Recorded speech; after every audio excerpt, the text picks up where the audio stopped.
Hello friends, welcome to Mantra channel. Mantra Unnati का ये भारत भूमि एक धर्मनिरपेक्ष देश माना जाता है।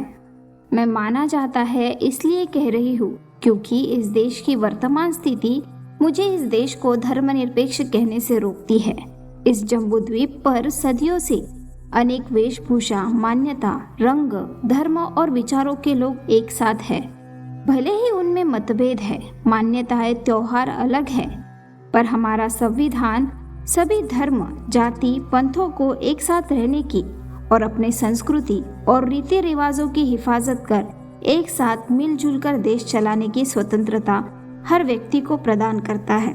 पर आज इस देश की स्थिति ऐसी है कि धर्म, जाति, पंथ लोगों के दिलों से और घरों से निकलकर सड़कों पर आ पहुंचे हैं। इस देश की अखंडता, एकता और धर्मनिरपेक्षता की धज्जियां उड़ाते हुए इस देश की प्रगति में बाधा बन रहे हैं। क्या हमें ऐसे ही लड़ते रहना चाहिए या फिर मानव हित में उचित विचारों को अपनाकर, समझकर विश्व में अपने आप को साबित करना चाहिए? आपके उच्च विचार और जनहित की बातों को कृपया कमेंट बॉक्स में लिखकर मुझ तक पहुंचाइए। मंत्रा चैनल के 21st एपिसोड में हमने आपको बताया कि बुद्ध रूढ़िवादी और इंसान को गुलामी की दलदल में ढकेलने वाले विचारों और मान्यताओं को त्याग देते हैं। आज हम जानेंगे बुद्ध के समकाल में इस जम्बूद्वीप पर कौन सी मान्यताएं और विचार प्रचलित थे और बुद्ध ने उनमें से किसे स्वीकार किया। तो आप सभी का स्वागत है मंत्रा चैनल के द बुद्धा एंड हिज धम्मा इस सीरीज के 22nd एपिसोड में। बाबा साहब लिखते हैं, जिस समय गौतम ने प्रवज्ञा ली, देश में बड़ी मानसिक उथल पुथल मची हुई थी।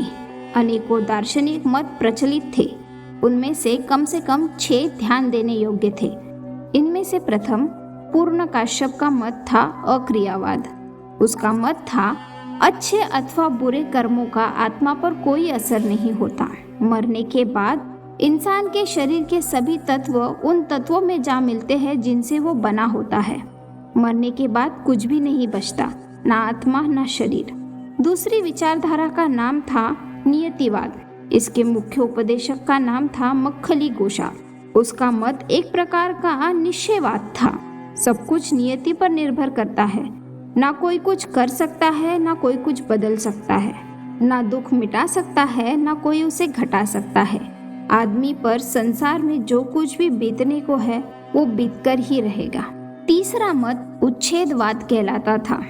इसके मुख्य उपदेशक थे अजित केशकंबल। उनकी शिक्षा थी कि यज्ञ, होम आदि बेकार है।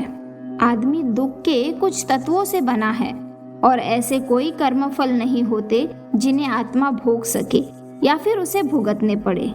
ना कहीं कोई स्वर्ग है ना नरक। संसार में जितने दुख और कष्ट है उनसे मुक्ति पाने का केवल एक ही मार्ग है। आत्मा को 84 लाख योनि धारण करनी पड़ेगी, तभी आत्मा के दुख धीरे धीरे समाप्त होंगे, उसके पहले नहीं। चौथा मत था अन्योन्यवाद।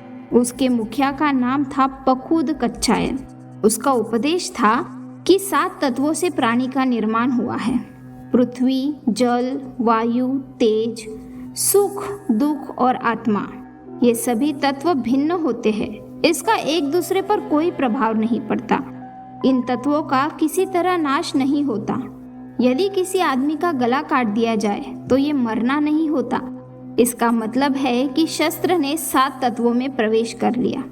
संजय वेलट्टीपुत्र का अपना एक निजी मत था। यह विक्षेपवाद कहलाता था। यह अंतिम दर्जे का संदेहवाद था। उसका मत था कि यदि मुझे लगता है कि स्वर्ग है तो मैं कहूँगा है, और यदि नहीं लगता तो मैं कहूँगा स्वर्ग नहीं है। वैसे ही आदमी को अच्छे बुरे कर्मों का फल भुगतना पड़ता है। मृत्यु के बाद आत्मा रहती है, इसका उत्तर मैं नकारात्मक दूंगा क्योंकि मैं नहीं समझता कि ये है। मतलब मन में जो उत्पन्न होता है उसे ही सत्य मान लिया। छठा दार्शनिक मत था चातुर्य मत्स्यवरवाद। इस मत के मुख्याचार्य थे आचार्य महावीर। इन्हें निगंटनाथ पुत्र भी कहा जाता है। उनकी शिक्षा थी कि आत्मा को पूर्व जन्म और इस जन्म के कर्म के आधार पर पुनर्जन्म धारण करना पड़ता है।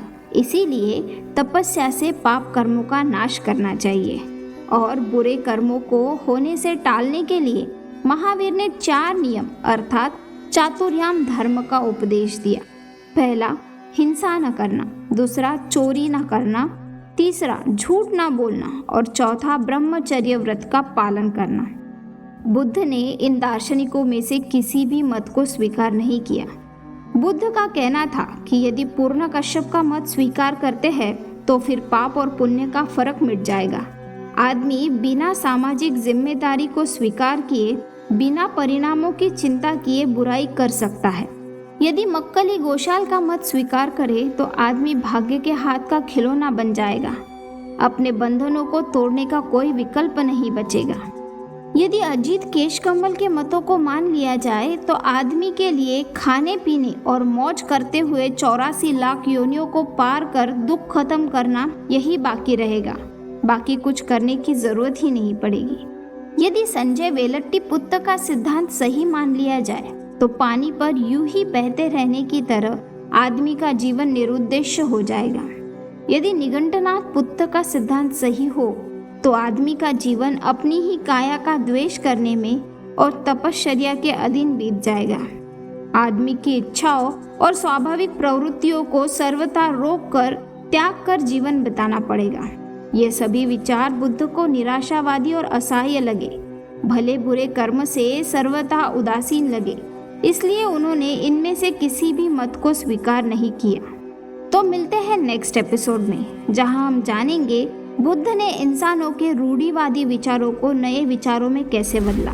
वीडियो में कुछ पसंद आता है तो लाइक कीजिए, चैनल को सब्सक्राइब कर बेल आइकन दबाना ना भूलें और इसे ज़्यादा से ज़्यादा शेयर कीजिए।